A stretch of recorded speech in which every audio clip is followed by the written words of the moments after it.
स्वर्गीय शाहीर पांडुरंग अधिकारी सेवाभावी संस्थेचा वर्धापन दिन व एक हात मदतीचा उपक्रम संपन्न।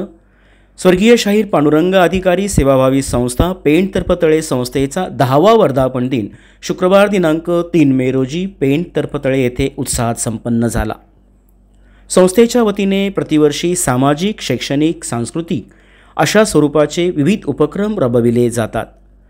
समाजातील शैक्षणिक, सामाजिक व सांस्कृतिक क्षेत्रात भरीव कामगिरी व योगदान देणाऱ्या व्यक्तींचा प्रतिवर्षी संस्थेमार्फत सत्कार व गुणगौरव केला जातो।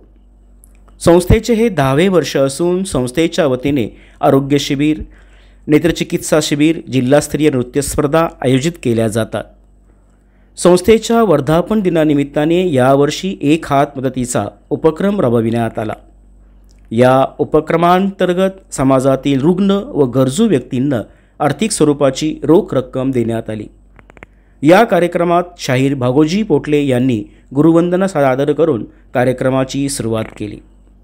गुरुवर्य शाहीर शिवराम पोटले यांच्या अध्यक्षतेखाली झालेल्या या कार्यक्रमात संस्थेचे अध्यक्ष विद्यानंद अधिकारी, सामाजिक कार्यकर्ते नितीन खडतर, दगडू पाखड, सदानंद अधिकारी, स्नेहा अधिकारी, बाळाजी कालप, सखाराम जाबडे, चंद्रकांत मोंडे, बेंडू मोंडे, शाहीर पोपट पोटले, आत्माराम पोटले, गणेश मोंडे, बालाजी पोटले, दगडू आरसे, काशीराम कालप, नयन पोटले आदी मान्यवर उपस्थित होते। संस्थेचे सदस्य व पदाधिकारी यांनी सामाजिक कार्याच्या जाणीवेतून विविध उपक्रम राबविले असून गरीब व गरजू रुग्णांना आर्थिक स्वरूपाची मदत दिल्याबद्दल सामाजिक क्षेत्रातून संस्थेच्या एक हात मदतीच्या उपक्रमाचे कौतुक होत आहे। कार्यक्रमाचे सूत्रसंचालन अजित शेडगे यांनी केले। नितीन खडतर, विद्यानंद अधिकारी यांनी उपस्थितांना मार्गदर्शन केले। अत्यंत उत्साहपूर्ण वातावरणामध्ये संस्थेचा वर्धापन दिन साजरा करण्यात आला।